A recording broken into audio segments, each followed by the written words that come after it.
Con el médico José Manuel Enciso Muñoz, cardiólogo. Y obviamente reconociendo mucho al fundador de la escuela, con quien es muy mi amigo, es mi paciente, el doctor Enrique Ruiz Robles, Sí. Que en unos días más cumple 98 años. Sí.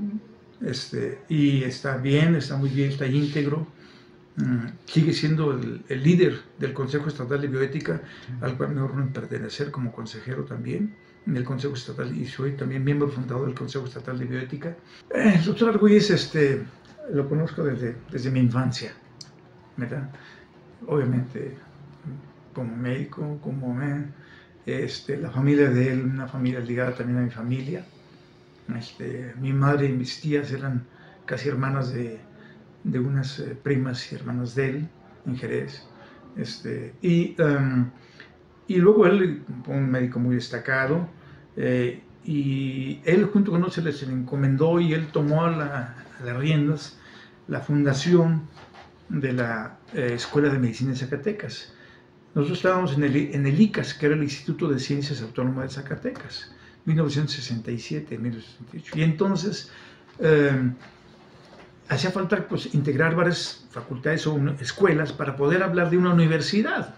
Y una de ellas clave era la Escuela de Medicina. Porque para una universidad en aquel entonces era casi indispensable contar con una escuela de medicina. Y entonces el doctor se echó la tarea de fundar, se echó a cargo la tarea de fundar la Escuela de Medicina. 1967 más o menos. En 1968 se cambió de Instituto de Ciencias a Universidad Autónoma de Zacatecas y participamos en todos los desfiles y en todos los actos. Y él, con esa visión científica muy humanista, muy humanista, porque si algo ha caracterizado no solamente su conocimiento científico, estuvo en el Centro Dermatológico Pascua como dermatólogo, pediatra, antes era difícil hacer especialidades en aquel entonces, pues fue que antes se educó como dermatólogo, ¿verdad? Dermatólogo, y con una visión muy completa de lo que es la medicina, muy integral. Y él introdujo mucho el sentido humanístico de la medicina. ¿Qué significa para usted, doctor Argüelles? El humanismo es, así como decimos que la medicina es un arte, es un arte y una ciencia. Dicen que es la más científica de las artes y la más artística de las ciencias, ¿verdad? Pero tener como centro a la persona humana, al paciente. Siempre decir, más que enfermedades hay enfermos. Hay enfermos. Cada paciente es un individuo y cualquier enfermedad la expresa de manera muy individual. Pero tener esa empatía por el ser humano y su dignidad como persona. Y entonces no ser solamente, como a veces en las instituciones, un número, un caso.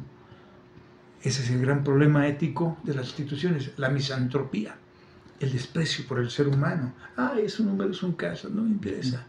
O bien, el otro problema ético del otro lado, en la medicina privada, el afán de lucro, ¿verdad? Entonces, en la medicina se hacen cosas de más y en la industria se hacen cosas de menos.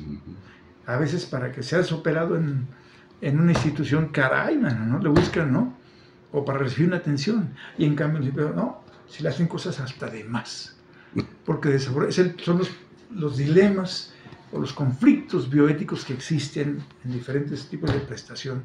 Entonces, el doctor Argüelles me imbuyó mucho el concepto humanístico, consecuentemente la bioética. No solo la ética, pero la ética de la vida, que es la bioética. La bioética.